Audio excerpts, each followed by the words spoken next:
तो उसका उद्धार तो होता ही है।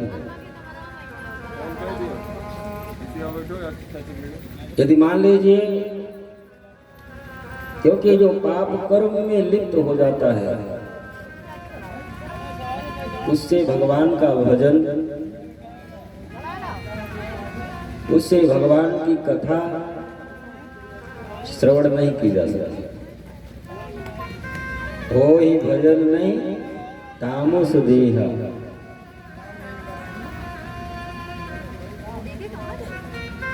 जो तामसी हो जाता है, जो पाप कर्म में संलिप्त हो जाता है, उससे भगवान का भजन नहीं हो पाता। वो भगवान की कथा को श्रवण नहीं कर सकता।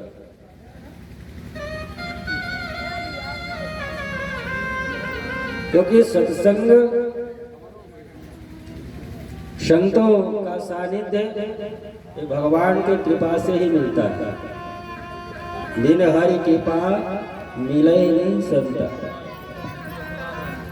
जब आप भजन करते करते भगवान की जब कृपा हो जाएगी तो संत मिलेंगे, और संत मिलेंगे तो सत्संग प्राप्त होगा।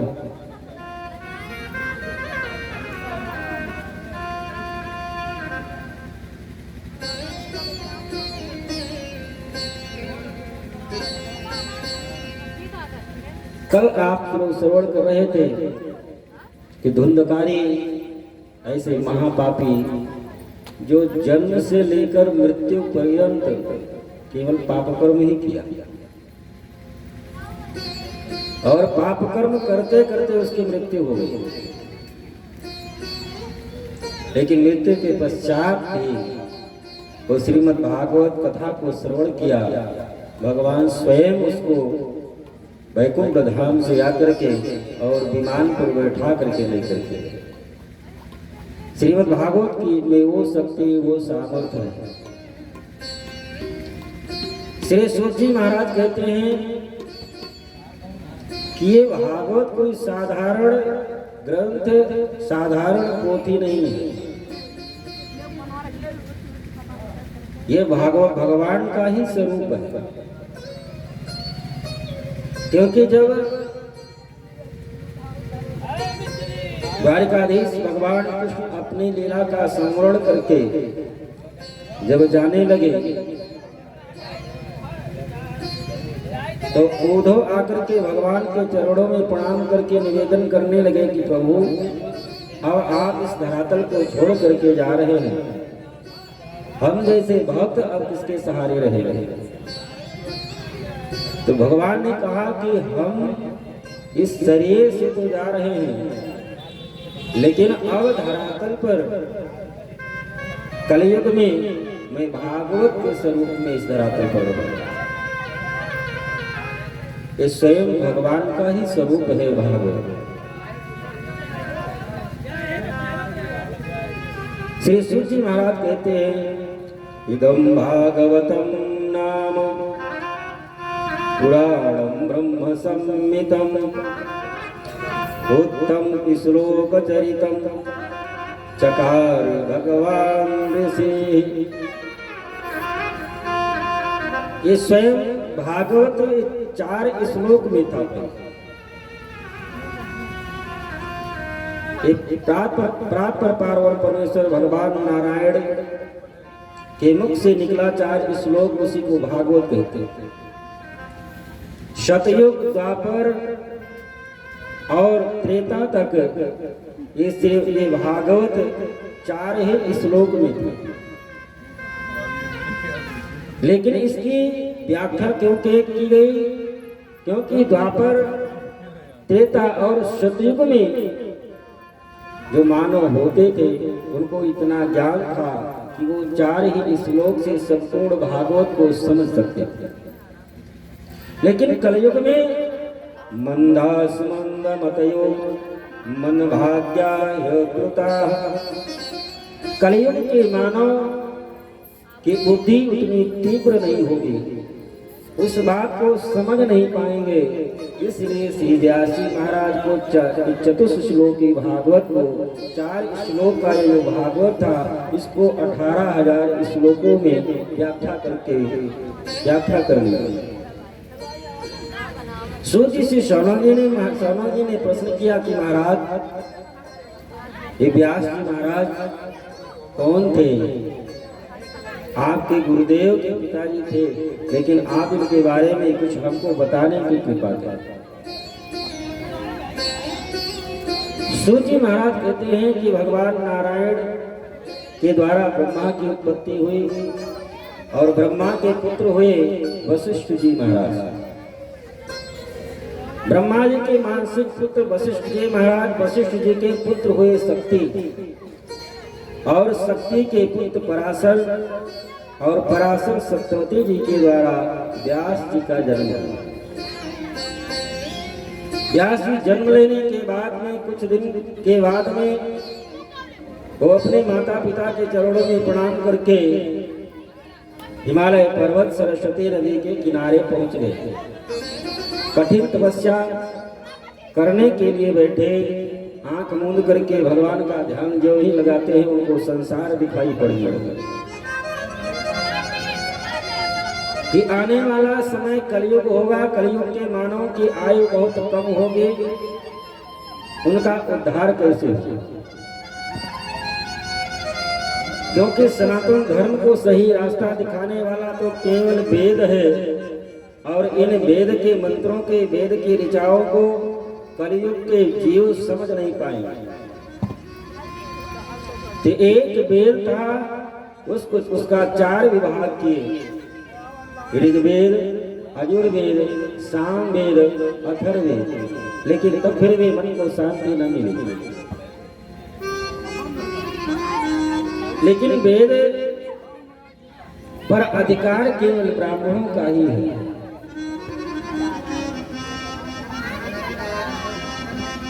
ब्राह्मण और क्षत्रिय ही अध्ययन कर सकते, शूद्रों का इस पर अधिकार नहीं।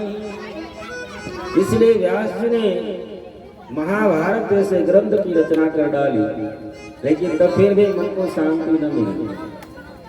17 पुराणों की रचना व्यास जी ने की, लेकिन तब फिर भी मन अशांत है। अपने लिए नहीं, संसार के जीवों के लिए, क्योंकि जो संत होते हैं उनको अपने लिए कभी कोई कष्ट नहीं होता, अपने लिए कोई सोच नहीं होती, अपने लिए कोई विचार नहीं होती। जो संत वास्तव में होते हैं वो दूसरे के लिए ही हमेशा सोचते हैं। एक दिन नारद जी महाराज का आगमन हुआ। श्री व्यास जी महाराज उठ करके नारद जी के चरणों में प्रणाम किए। गुरुदेव, आपने बड़ी कृपा की, आज हमको दर्शन दिए। नारद जी व्यास जी को देख करके पूछने लगे, महाराज आप ऐसे संत ऋषि जो जीवन भर तप तपस्या शास्त्र लेखन में ही लगा दिए, लेकिन आपके चेहरे पर उदासी। पराशर महाभाग भवता कच्चिदात्मना परितुष्यत्य शरीर आत्मा मनस एव वा।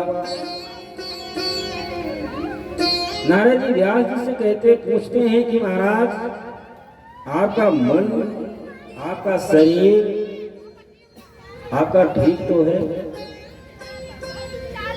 व्यास जी ने कहा, महाराज यही तो समस्या है, क्योंकि मन इतना विचलित है कि एक वेद से मैं 4 विभाग करके 4 वेद की रचना की। महाभारत जैसे महाभारत जैसे महान ग्रंथ की रचना की, 17 पुराणों की रचना कर डाली, तो फिर भी मन को शांति नहीं मिल रही। नारद जी ने कहा कि आपने पुराण शास्त्र की रचना की, लेकिन श्रीमद् भागवत की रचना आपने नहीं की। और श्रीमद् भागवत की जब रचना करेंगे तब आपको पूर्ण रूप से शांति प्राप्त होता है। व्यास जी ने कहा कि महाराज अब तो वृद्धावस्था आ गई, अब तो हमसे लेखन का कार्य हो नहीं पाएगा। नारद जी ने चतुश्लोकी भागवत जो ब्रह्मा जी के द्वारा, अपने पिता ब्रह्मा जी के द्वारा प्राप्त हुआ था, चतुश्लोकी भागवत व्यास जी महाराज को दिए। और नारद जी व्यास जी से कहते हैं कि संतों के चरणों का स्मरण करो, संत की कृपा से संसार में कोई भी वस्तु दुर्लभ नहीं है। संत की कृपा से संसार में कोई भी कार्य दुर्लभ नहीं है। यदि संतों की शरण में जाओगे तो निश्चित रूप में आपका कार्य सफल होगा। हम संत को पहचाने कैसे? संत किसको कहते हैं? जो बड़ी बड़ी दाढ़ी जटा जूट रखा लिया वो संत है ना?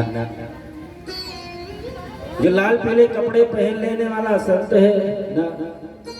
संत की कोई वेशभूषा नहीं, संत का कोई रूप नहीं होता कि बड़े बड़े दाढ़ी जटा जूट रखा लिया, लाल पीले कपड़े पहन लिया, बड़ा चंदन लगा लिया और संत हो गया। संत पैंट शर्ट में भी मिल सकता है, संत धोती कुर्ता में भी मिल सकता है। संत का कोई स्वरूप नहीं है। तो संत की पहचान हम कैसे करें? संत की पहचान हम आप नहीं कर सकते। संत की पहचान जगत जननी पराअंबा सीता न कर पाई।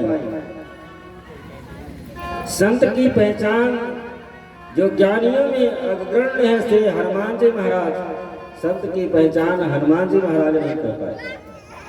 हम आप क्या कर पाए? रावण संत का वेश ही बना करके आया और सीता जी पहचान न पाई कि ये संत है कि रावण है, और हरण करके लेकर के चला गया।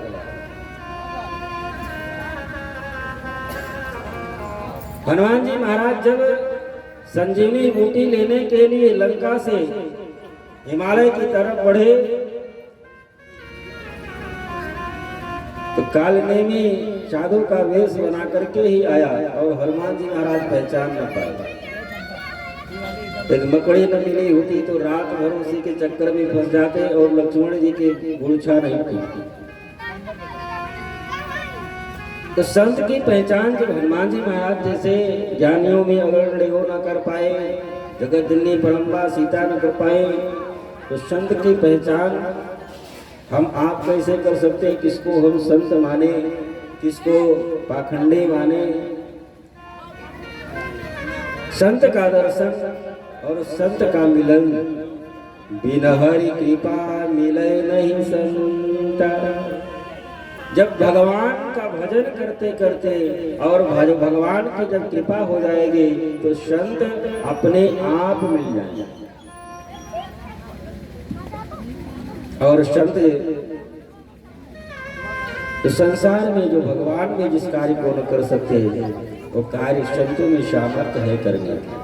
आइए हम लोग भी थोड़ा सा संतों के, संतन के संग लागी तेरी अच्छी बनेगी, संतन के संग लागी तेरी अच्छी बनेगी, संतन के संग लागी तेरी अच्छी बनेगी, संतन के संग लागी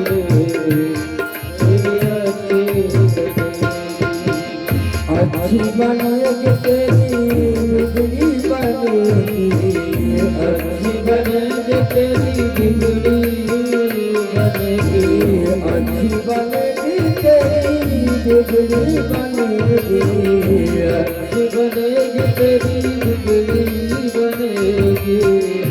ओयो तेरो बड़ो भागी तेरी अच्छी बनेगी, ओयो तेरो अच्छी बनेगी।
द्रौपदी की बन गई प्रहलाद जी की बन गई, द्रौपदी की बन गई प्रहलाद जी की बन गई, द्रौपदी की बन गई प्रहलाद की बन गई, द्रौपदी की बन गई प्रहलाद जी की बन गई।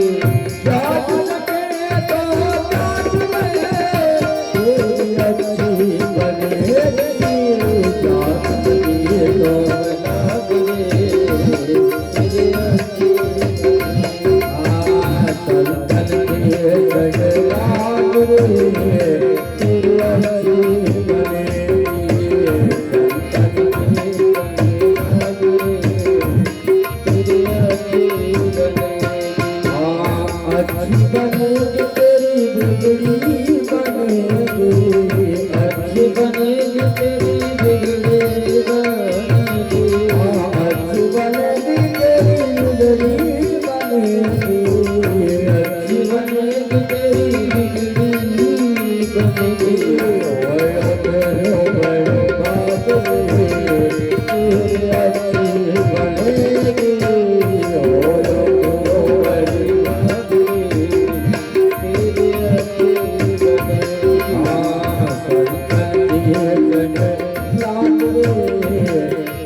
बोले भागवत भगवान की जय।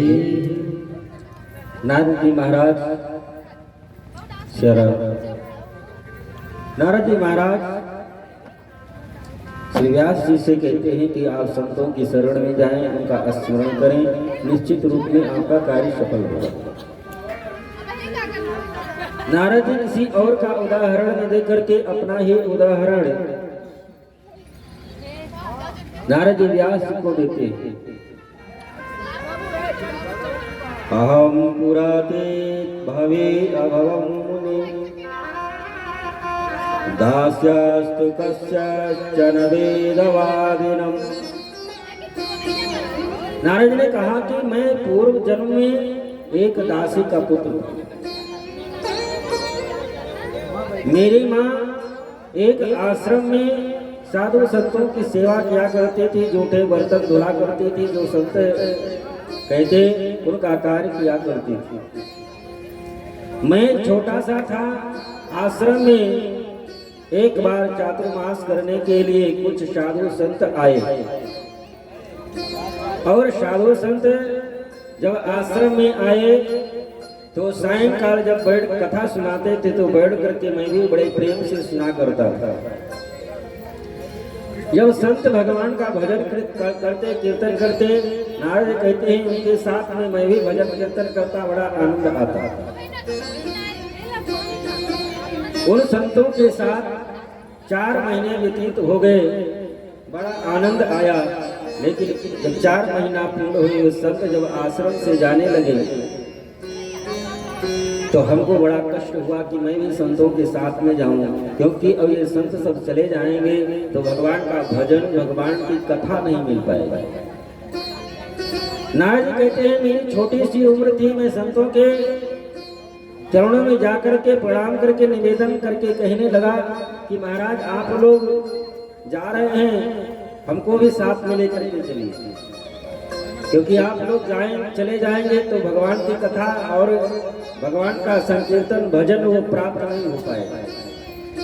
संतों ने मना कर दिया कि बेटा अभी छोटी उम्र है तुम्हारी, आपके पिता का स्वर्गवास पहले ही हो चुका है, आपकी माता वृद्ध है और आपको लेकर के मैं चला जाऊंगा तो आपकी माता जी किसके सहारे रहे, इसलिए मैं अपने साथ नहीं ले जा सकता।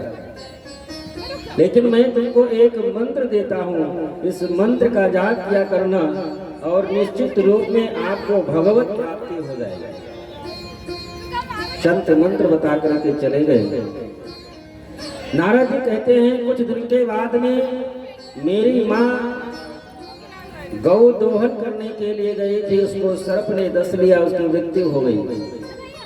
नारद जी कहते हैं तो मैं स्वतंत्र हो गया, गंगा जी के किनारे गया और जो संत मंत्र बता करके गए थे उसी मंत्र का जाप करने लगा।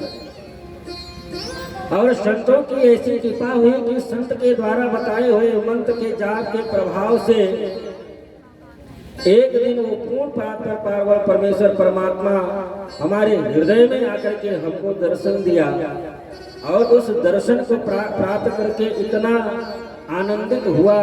लेकिन जब आंख खोल करके देखा सामने कोई नहीं था। नारद जी कहते हैं कि मैं रोने लगा और उस ब्रह्म को पुनः दर्शन करने के लिए प्रार्थना करने लगा। आकाशवाणी हुई कि इस जन्म में तुम हमको नहीं प्राप्त कर सकते, लेकिन अगले जन्म में तुम ब्रह्मा के पुत्र बनोगे और अबाध गति में से तीनों लोकों में आना जाना तुम्हारा होगा, जब चाहोगे दर्शन प्राप्त होता रहेगा। नारद जी कहते हैं कि संतों की ही कृपा से, संतों के ही बताए हुए मंत्र के प्रभाव से आज मैं देवदत्ता मिमां वेदां स्वर ब्रह्म विभूषिता मूर्धयित्वा हरिकथां गायमानश्चराम्यहम्। नारद जी कहते हैं कि संतों की कृपा से आज मैं तीनों लोकों में अबाध गति से आ जा सकता हूँ। आज ब्रह्मा का पुत्र होने का सौभाग्य हमको प्राप्त है। जब मैं चाहूँ ब्रह्मलोक में जाकर के अपने पिता ब्रह्मा का दर्शन करूं, जब मैं चाहूँ वैकुंठ धाम में जाकर के भगवान नारायण का दर्शन करूं, जब मैं चाहूँ कैलाश पर्वत पर जाकर के भगवान शिव का दर्शन करूं। ये संतों की ही कृपा से सुलभ हो पाया। नारद जी चतुर्थ श्लोकी भागवत व्यास जी को देकर के गए, उपाय बता करके गए। व्यास जी उसी चतुर्थ श्लोकी भागवत के द्वारा ये 18,000 श्लोकों का निरूपण किया। व्यास जी महाराज उस समय वृद्ध हो चुके थे, लेखन का कार्य कर नहीं सकते थे। श्लोकों की रचना व्यास जी महाराज कर रहे हैं, लेकिन लेखन का कार्य, श्रीमद् भागवत के लेखन का कार्य गणेश जी और जयमनी महाराज ने किया। अन्य 17 पुराणों का लेखन भी व्यास जी महाराज ने किया था, लेकिन श्रीमद् भागवत की श्लोकों की रचना व्यास जी करते जा रहे हैं, क्योंकि वृद्ध अवस्था हो चुकी थी। लेकिन लेखन का कार्य गणेश जी और जयमनी महाराज कर रहे हैं। इस प्रकार से चतुश्लोकी भागवत के द्वारा, जो भगवान नारायण के द्वारा प्राप्त चतुश्लोकी भागवत था, उससे 18,000 श्लोकों के द्वारा श्रीमद् भागवत का निरूपण श्री व्यास जी महाराज ने किया। व्यास जी महाराज ने श्रीमद् भागवत की रचना तो कर ली, लेकिन ये परमहंसों की संहिता है, ये सबको देने के योग्य नहीं है। मन में विचार करने लगे कि शिष्य पर शिष्य तो हजारों की संख्या में है, लेकिन जो काम क्रोध मद लोभ चारों पर विजय प्राप्त कर लिया हो वही इसका अधिकारी है। ऐसा तो कोई हमारा शिष्य ही नहीं है, इसको मैं दूं। लेकिन फिर मन में विचार आया कि हमारा तो पुत्र है। श्री सूत जी महाराज, श्री शरण जी ने महाराज ने पूछा कि महाराज, श्री सुखदेव जी महाराज का जन्म इनका कैसे हुआ और कैसे श्रीमद् भागवत व्यास जी श्री सुखदेव जी महाराज को दिए, आप बताने की कृपा करें। ये सुखदेव जी महाराज भगवान के ही अवतार हैं, कोई साधारण पुरुष नहीं है। लेकिन कोई कार्य जब जल्दी करना होता है तो भगवान नारायण के मन नारद जी कहे जाते हैं। एक दिन नारद जी कैलाश पर्वत पर पहुंचे। भोले बाबा तो गुफा में बैठ करके भगवान का भजन कर रहे थे। मैया पार्वती जी थी। नारद बाबा पहुंचे, माँ पार्वती नारद बाबा को जल पान कराई। बाबा बहुत दिनों के बाद में आए। नारद जी कहने लगे कि माता क्या करें, अब कहीं आने जाने का मन नहीं करता। क्यों? क्योंकि अब संसार में बड़ा छल कपट है। पति अपने पत्नी से कपट करता, पत्नी अपने पति से कपट करती, बेटा अपने माँ बाप से कपट करता। अब बड़ा छल कपट संसार में है। पर माँ पार्वती ने कहा कि हमारे यहाँ तो ऐसी बात नहीं है। भोले बाबा हमसे कभी कपट नहीं करते, कभी छल नहीं करते और कभी हमसे आज तक कोई बात छुपा करके नहीं रखते। तो आप कैसे कहते हैं कि संसार में सब छल कपट करते हैं, एक दूसरे से बात को छुपा करके रखते हैं? नारद जी ने कहा बड़ी अच्छी बात है, लेकिन यदि आपसे भोले बाबा इतना प्रेम करते हैं तो आपको ये भी बताए होंगे जो गले में मुंडों की माला पहनते हैं वो किसकी है? क्या आपको बताए कभी? पार्वती जी ने कहा ये बात तो आज तक हमसे नहीं बताई। पार्वती जी ने कहा कि ये बात तो बाबा ने आज तक हमसे नहीं बताई। तो नारद जी ने कहा क्या आपसे प्रेम और खाक करते हैं? पार्वती ने कहा कि ये तो बात बाबा ने आज तक नहीं बताई। नारद जी ने कहा ठीक है, यदि जानकारी करना है वैसे तो सीधे साधे बाबा बताएंगे नहीं। जब वो आए और मनाते मनाते जब त्रिवाचा ले लेना तब पूछना, तब बताएंगे। और नारद जी बता करके और जिस गुफा में बैठ करके भगवान से ध्यान कर रहे थे अपने इष्ट देव का, उसी गुफा के दरवाजे से होकर निकले। बाबा थोड़ा जल्दी जाना, माता जी आपको याद कर रही है आज। बाबा ने कहा कि आप हो करके आ रहे हैं तो जरूर याद करती होंगे, क्योंकि बिना आग लगाए तो आए नहीं होंगे, आग लगा करके ही आए होंगे। तो हो करके आ रहे हो तो जरूर याद करती होगी। सायंकाल जब भोले बाबा लौट करके आए, पार्वती मैया रूठी बैठी है। बाबा ने कहा क्या हुआ देवी, बड़ी परेशान लग रही हो?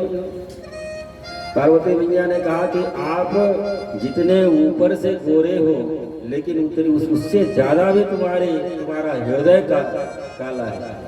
आज समझ में आया कि कितना आप हमसे कपट करते हैं, कितना छल रखते हैं, हर बात छुपा करके रखते हैं। आज नारद नहीं आए होते तो हमारी आंख नहीं खुलती।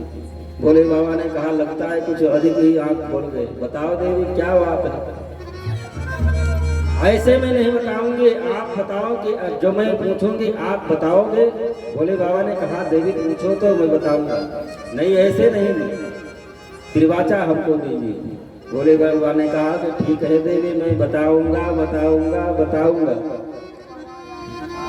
पार्वती मैया ने कहा कि बाबा एक बात आप बताओ, ये आपके गले में जो मुंडों की माला है ये किसकी है? भगवान शिव ने कहा कि यही तो प्रेम का परिचायक है कि मैं तुमसे कितना प्रेम करता हूँ। यही तो प्रेम का परिचायक है देवी, मैं तुमसे कितना प्रेम करता हूँ, ये तुम्हारे ही मुंडों की माला है। पार्वती ने कहा कि हमारे तो मुंड हमारे सर लगा हुआ है, यदि हमारे सर को कोई काट देता मैं जीवित कैसे रहते? बाबा मजाक छोड़ो, आप बताओ किसके मुंड है? भगवान शिव ने कहा कि देवी ये आप ही के मुंड हैं। जितनी बार आपकी मृत्यु हुई मैं प्रेम के कारण आपके मुंड को मैं अपने माला में पिरोता गया और ये मुंडों की माला बन करके तैयार हो। पार्वती ने कहा कि बाबा एक बात बताओ, हमारी इतनी बार मृत्यु हो चुकी कि आपकी माला बन गई मुंडों की, और आप कौन सा अमृत पान कर लिए हैं कि जिससे आज तक आपकी कोई मृत्यु ही नहीं हुई? भगवान शिव ने कहा कि देवी हम अमर कथा का पान किए हैं जिससे हमारी कभी मृत्यु नहीं हुई।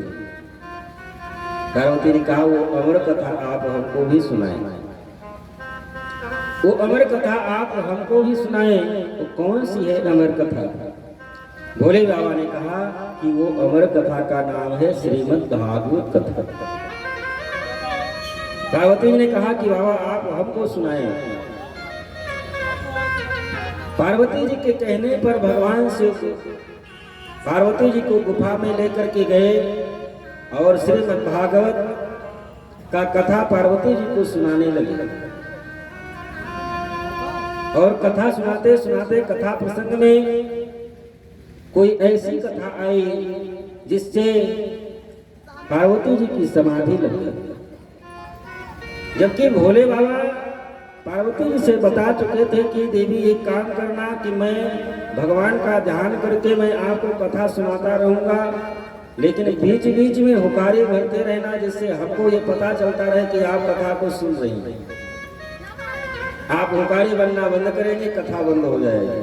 पार्वती जी हुकारी भर रही थी बीच बीच में, लेकिन कोई कथा का प्रसंग ऐसा आया जिसको श्रवण करके पार्वती मैया की समाधि लग गई।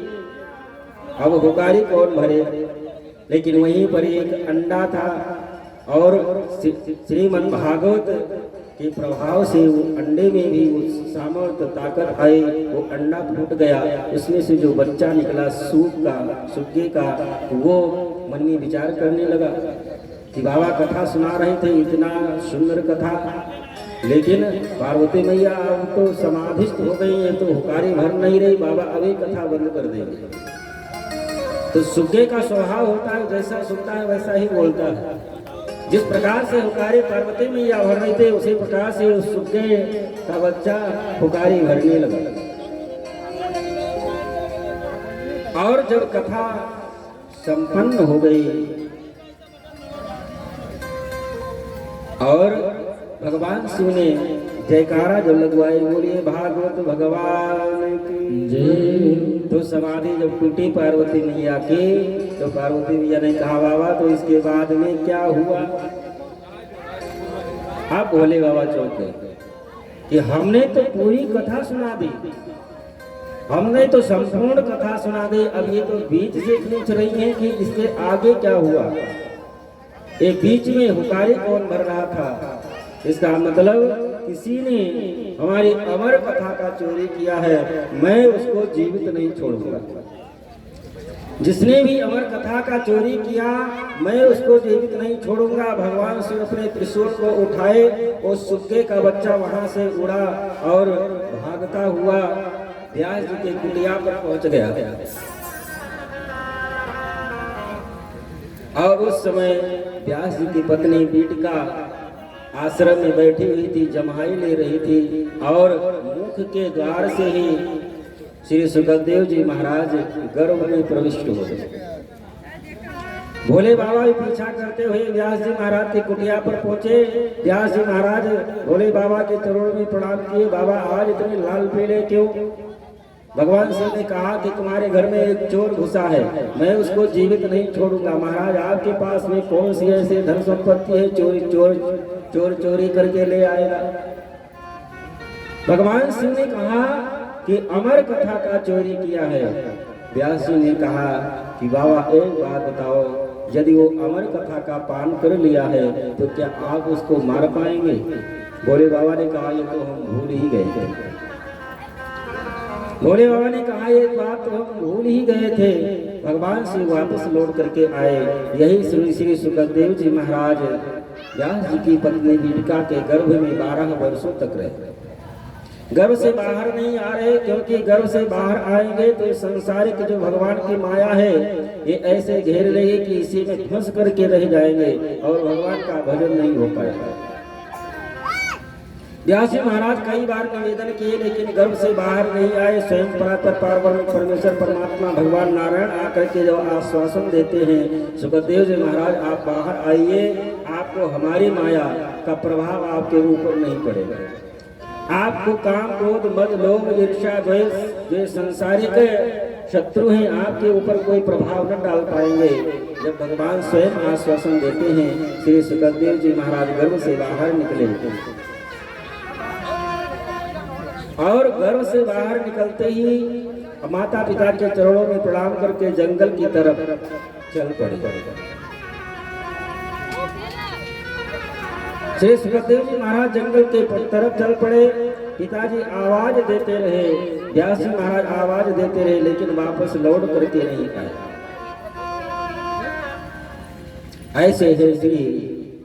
ऐसे परमहंस श्री सुखदेव जी महाराज। बोलो श्री सुखदेव जी महाराज की जय हो।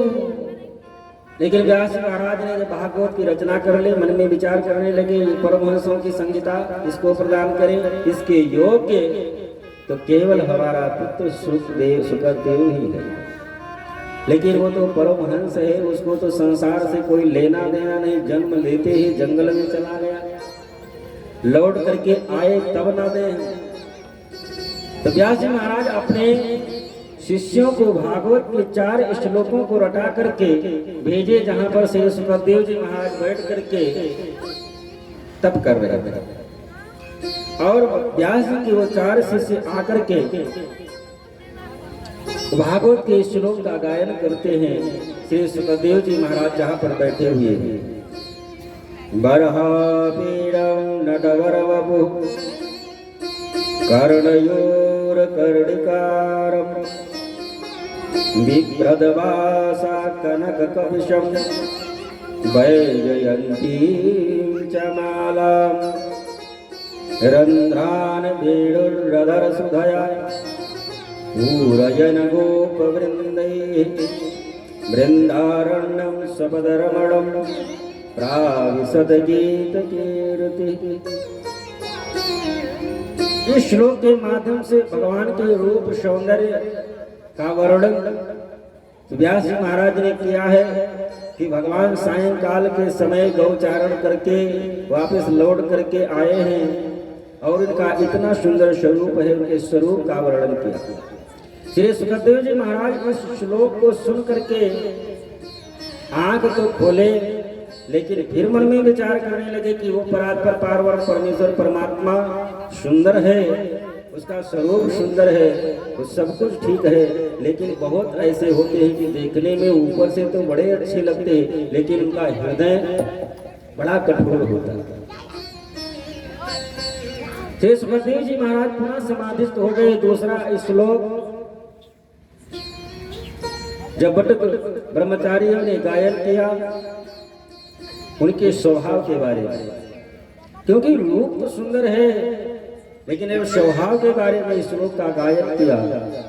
अहो वकीयं मस्तन कालकूटं जिघांसया वाय यदप्यसाधवि लेभे गतिं गात्रचितं ततोऽन्यं कं वा दयालुं शरणं व्रजेम। इस श्लोक के माध्यम से भगवान के स्वभाव को बताया कि वो परमात्मा कितना बड़ा दयालु है, कितना बड़ा कृपालु है, कि जो पूतना स्तन में विष लगा करके आए भगवान को मारने के लिए, शत्रुता का भाव लेकर के आए, लेकिन भगवान वो कितना बड़ा दयालु है, कितना बड़ा कृपालु है कि उस पूतना को वो गति दी, सदगति दी, जो गति यशोदा और देवकी को कई वर्ष के बाद में प्राप्त हुई। वो गति सबसे पहले भगवान ने पूतना को ही प्रदान कर दी, क्योंकि परमात्मा का तो स्वभाव है कि सन्मुख होई जीव मोहि जवहि जन्म कोटि अघनासहि तवहि। लोग कहते हैं कि हम पापी हैं, हम भगवान के शरण में कैसे जाएं, हम भगवान के शरण में नहीं जा सकते, कैसे भजन पूजन हो पाएगा, हमारा उद्धार कैसे होगा। भगवान कहते हैं कि तुम एक जन्म की बात कर रहे हो कि हम इस जन्म में हमारे द्वारा पाप हो गया। अरे भैया, तो कम से कम हमारे शरण में तो आओ, हमारे सन्मुख तो आओ। तुम एक जन्म के लिए रो रहे हो, हमने वो शक्ति, वो सामर्थ्य है कि सन्मुख हो ये जीव मोहि जवहि जन्म कोटि अघनासहि तवहि। करोड़ों जन्मों के जो तुम्हारे पाप हैं उनको नष्ट करने की सामर्थ्य हमारे में, क्योंकि कम से कम एक बार हमारे सन्मुख तो आओ, हमारी शरण में तो आओ।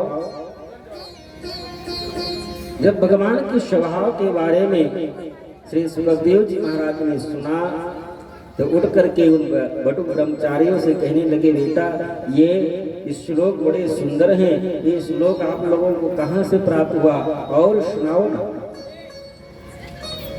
ब्रह्मचारियों ने कहा कि यदि आपको और श्लोक चाहिए तो आप अपने पिता के पास में चले, उनके पास में 18,000 श्लोक है इसी प्रकार। हम तो जितना हमको जानकारी थी, जिनका जितना हमको पता था, उतना हम आपके सामने गाए। श्री सुखदेव जी महाराज अपने पिता व्यास जी के पास में आए। व्यास जी महाराज श्री सुखदेव जी को श्रीमद् भागवत महापुराण प्रदान किए।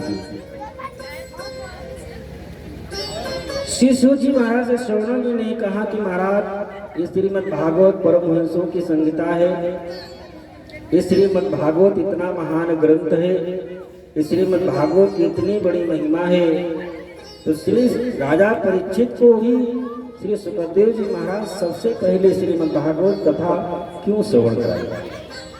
क्या राजा परीक्षित इतने महान थे कि स्वयं श्री सुखदेव जी महाराज जाकर के उनको श्रीमद् भागवत की कथा श्रवण कराई?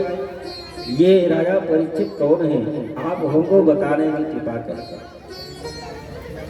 श्री सूत जी महाराज श्रवण का आदि ऋषियों को कथा श्रवण करा रहे हैं।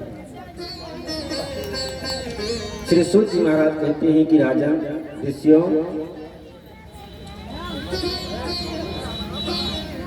ये उस समय की बात है कि महाभारत का युद्ध जब होने वाला था, भगवान दुर्योधन को समझाने का बहुत प्रयास किया। ये पांडवों के वंश में ही राजा परीक्षित का जन्म हुआ, लेकिन इनके वंश इतने महान थे कि पूर्ण परात्पर पार्वण परमेश्वर परमात्मा भगवान कृष्ण को इस धरातल पर जितना समय है आधा समय इनके यहाँ इन पांडवों के लिए ही दिए। और महाभारत युद्ध ना हो इसका प्रयास भगवान कृष्ण ने बहुत किया।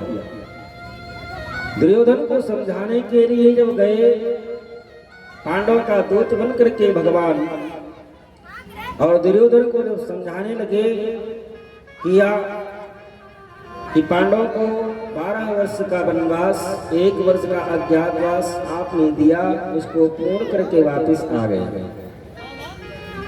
आपके ही चाचा के लड़के हैं, तो वैसे तो आधे राज्य के वो साम्राज्य के अधिकारी हैं। दुर्योधन ने कहा कि कन्हैया, आप द्वारिका से आए हैं, आपका सम्मान है, लेकिन ये राजपाट कोई गुड़िया गुड्डा का खेल नहीं है महाराज। भगवान ने कहा कि मैं आधे राज की बात नहीं कर रहा हूं कि आपके चाचा के लड़के हैं तो आधा साम्राज्य उनको चाहिए। मैं ये कहने के लिए आया हूं, समझाने का प्रयास कर रहा हूं कि उनको आधा साम्राज्य नहीं, आप केवल 5 गांव दे दीजिए, 5 गांव में ही वो अपना गुजारा बसर कर लेंगे। दुर्योधन ने कहा कि केशव, सूचक्रम नैव दास्यामि बिना युद्धेन केशवाः। कन्हैया, बिना युद्ध के आप 5 गांव की बात कर रहे हैं, मैं सुई की नोक के बराबर भी जमीन पांडवों को नहीं दे सकता। कोई हमसे युद्ध करे, हमको पराजित करे और संपूर्ण साम्राज्य प्राप्त करे, साम्राज्य भोगे, लेकिन बिना युद्ध के मैं सुई के नोक के बराबर भी नहीं दे सकता। भयंकर महाभारत का युद्ध हुआ, करोड़ों की संख्या में सेना मारी गई। दुर्योधन के 100 भाई थे, वो भी मार दिए गए। बड़े बड़े महारथी उस महाभारत के युद्ध में मारे गए।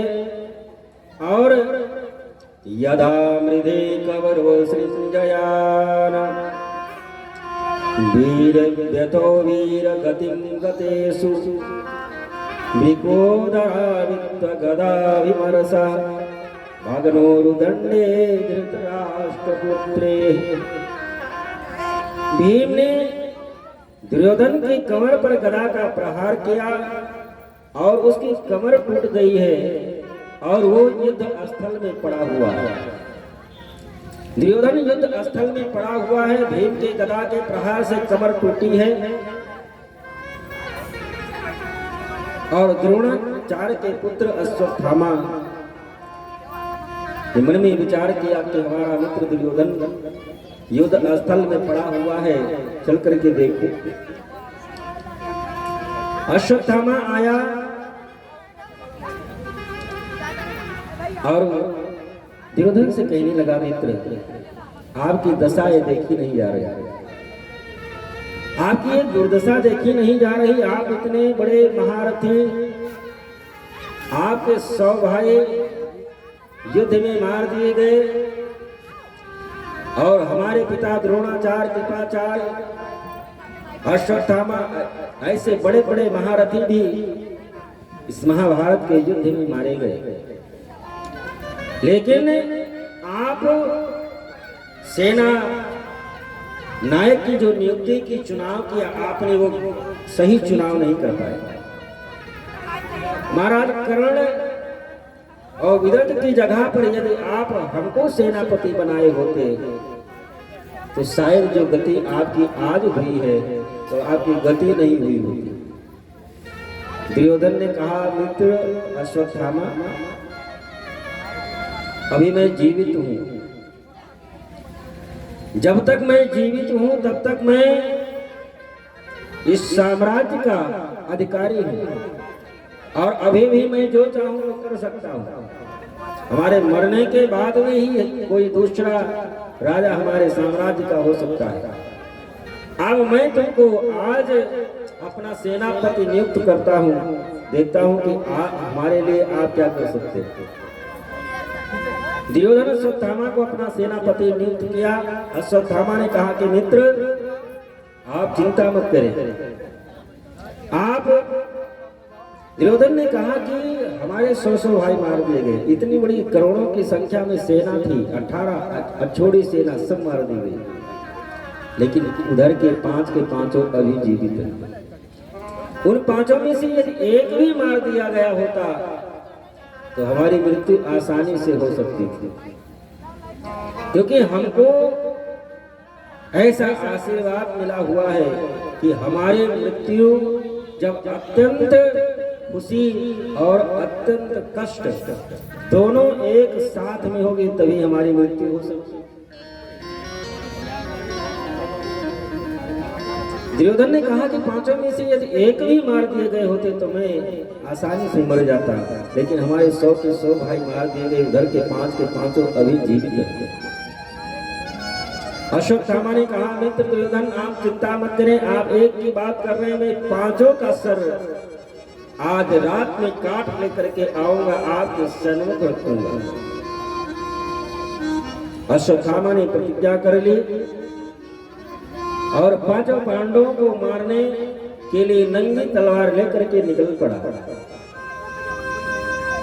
लेकिन जाको राखे साइया मार सके न कोई, बाल न बाका कर सके जो जग बैरी हो। जिसके रक्षक स्वयं पूर्ण पाता पार्वती परमेश्वर परमात्मा द्वारकाधीश हो, उसका कौन क्या बिगाड़ सकता है। 5 भाइयों को द्वारकाधीश उस दिन रात्रि में घुमाने के लिए निकल पड़े और युद्ध जीत ही चुके हैं। शरद रात्रि है, बढ़िया सुंदर रात्रि है, चलो कहीं घूम लेते हैं। 5 भाइयों को लेकर के भगवान कृष्ण चले गए, लेकिन अश्वत्थामा जब आया तो 5 पांडवों के जो 5 पुत्र थे उन्हीं के चारपाई पर लेटे हुए थे। अश्वत्थामा समझ नहीं पाया ये पांडव हैं या पांडव के पुत्र हैं, और उस सोते हुए 5 बच्चों का सिर काट करके अश्वत्थामा रात्रि में लेकर के चला गया। और दुर्योधन के पास में जब 5 का सर लेकर के पहुंचता है तब तक सुबह हो जाती है। दुर्योधन ने जब 5 पांडवों के पुत्रों को देखा तो उसको बड़ा कष्ट हुआ। दुर्योधन ने कहा कि अश्वत्थामा तुमने यही क्या किया, मैंने पांडवों की बात की थी, तुमने तो पांडव पुत्रों के सर को काट करके लेकर के चला आया। अब तो हमारे वंशों को कोई पितृ तर्पण करने वाला भी नहीं बचा, हमारे वंश को कोई अब पिंड दान करने वाला भी नहीं रहेगा। क्योंकि इन्हीं से आगे हमारा वंश चलता। तुमने तो हमारे वंश को ही समाप्त कर दिया और इसी कष्ट में दुर्योधन की मृत्यु हो गई। और इधर इधर जब सुबह द्रौपदी उठी और अपने पुत्रों को जगाने के लिए जब आई तो देखती क्या है कि पांचों पुत्रों का केवल धड़ पड़ा हुआ है, सर किसी का नहीं। और जिस माँ के एक पुत्र की मृत्यु हो जाए उस माँ पर क्या बीतती है वो तो माँ ही एक बता सकती है, बाकी दूसरा कोई अनुभव नहीं कर सकता कि कितनी वेदना कितना कष्ट होता है एक पुत्र के मरने पर। और जिसके 5 पुत्रों की हत्या कर दी गई हो, उस शव के धड़ों को देख करके द्रौपदी चिल्ला करके जोर जोर से चिल्ला करके रोने लगी। द्रौपदी को रोता चिल्लाता सुन करके द्वारकाधीश भगवान कृष्ण ही पांडवों को लेकर के आए और जब आकर के देखते हैं तो केवल बच्चों का धड़ पड़ा हुआ है। अर्जुन द्रौपदी को जब समझाने का प्रयास करते हैं, अर्जुन ने प्रतिज्ञा की कि देवी आप शांत रहें, जिसने भी ऐसा कृत्य किया है मैं उसको जीवित नहीं छोड़ूंगा।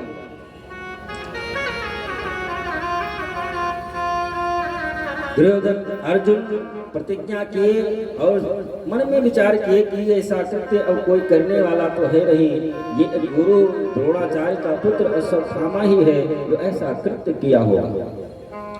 अश्वत्थामा को मारने के लिए अर्जुन रथ पर आरूढ़ हुए, उसको ढूंढने के लिए निकल पड़े। अश्वत्थामा अपने तरफ अर्जुन को आता देख समझ गया कि अर्जुन आज हमको जीवित नहीं छोड़ेगा। मरता क्या न करता, अश्वत्थामा ब्रह्मास्त्र अर्जुन के ऊपर छोड़ दिया। अर्जुन के ऊपर ब्रह्मास्त्र छोड़ दिया।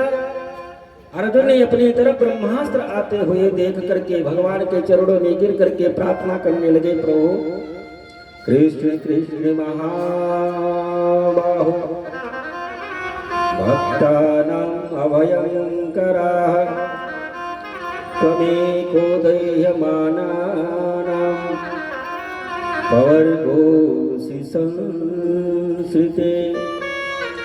प्रभु ये ब्रह्मास्त्र हमारे तरफ आ रहा है, अभी कुछ ही क्षणों में हमको जला करके राख कर देगा। प्रभु हमारी रक्षा करें, आप हमारी रक्षा करें, क्योंकि हम हमारे परिवार का और हमारे रक्षक हर प्रकार से कृपा करने वाले आप ही हैं। आप ही के सहारे हमारा जीवन है, आप ही के सहारे हमारा परिवार है। प्रभु आप हमारी रक्षा करें। मेरा कोई न सहारा बिन तेरे, कोई न सहारा बिन तेरे, गुरुदेव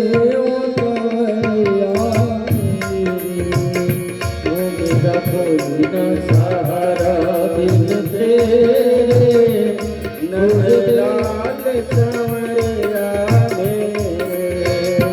मेरा कोई न सहारा बिन